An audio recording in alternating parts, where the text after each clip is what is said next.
Assalamualaikum warahmatullahi wabarakatuh. Perkenalkan nama saya Yopitra, NPM 214111041 dari kelas MBI TE23A. Di sini saya ingin mempresentasikan materi tentang frekuensi modulasi. Definisi dari frekuensi modulasi adalah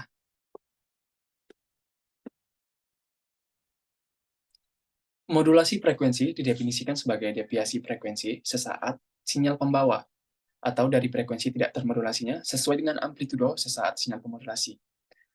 Sinyal pembawa dapat berupa gelombang sinus, sedangkan sinyal pemodulasi atau informasi dapat berupa gelombang apa saja. Misalnya sinusoidal, kotak segitiga, atau sinyal lainnya, misalnya sinyal audio. Adapun rumus dari persamaan isyarat FM, yaitu EFM sama dengan VC sin buka kurung WCT plus MF sin WMT. Contohnya ada pada gambar, yaitu sinyal dari huruf A ada gambar A, yaitu sinyal pembawa. Gambar B sinyal pemodulasi, dan gambar C yaitu sinyal termodulasi atau FM. Indeks modulasi FM merupakan perbandingan antara deviasi frekuensi maksimum dengan frekuensi sinyal pemodulasi. MF sama dengan deviasi frekuensi maksimum sinyal pemodulasi, dan indeks modulasi FM. Adapun persamaan gelombang FM bisa kita lihat pada layar screen.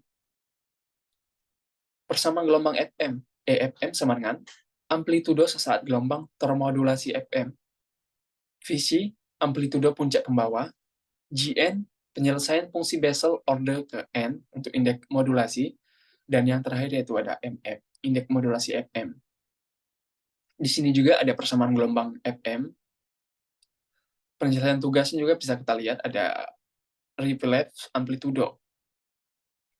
Dengan memasukkan nilai-nilai indeks modulasi, frekuensi pembawa, dan frekuensi pemodulasinya, maka dapat ditentukan pula penyelesaian fungsi Bessel yang bersangkutan. Selanjutnya dapat digambarkan spektrum frekuensi sinyal termodulasi FM yang bersangkutan. Ada pada gambar 4.3 memperlihatkan contoh spektrum sinyal termodulasi FM. Ini adalah gambar penyelesaian fungsi Bessel, yaitu gambar spektrum sinyal termodulasi. Bandwidth frequency modulation. Lebar bidang FM yang dibutuhkan untuk mentransmisikan sinyal FM adalah BW sama dengan 2 buka kurung N dikali FM. Dengan N adalah nilai tertinggi komponen bidang sampai dengan sisi, dan FM adalah frekuensi dengan pemodulasinya. Lebar bidang FM, nilai N yang digunakan untuk menentukan lebar bidang adalah nilai N yang masih memberikan kontribusi signifikan pada amplitudo komponen bidang sisinya.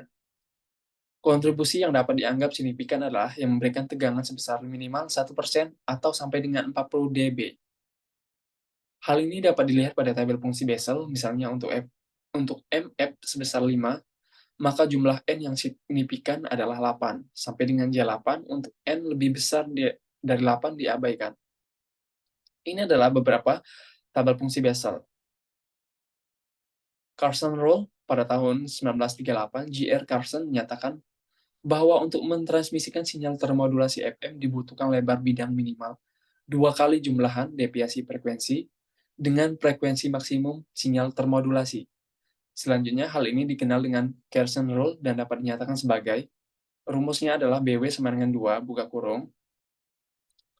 Dengan tanda ini adalah deviasi frekuensi dan FM adalah frekuensi tertinggi sinyal pemodulasi. FCC telah mengalokasikan lebar bidang sebesar 200 kHz untuk siaran FM, disebut FM bidang lebar atau wideband FM.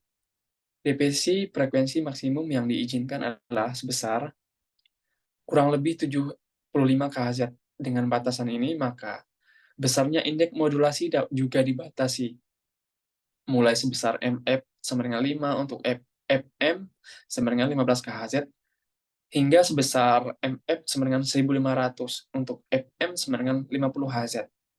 Gambar 4.4 memperlihatkan bidang frekuensi untuk siaran komersial FM.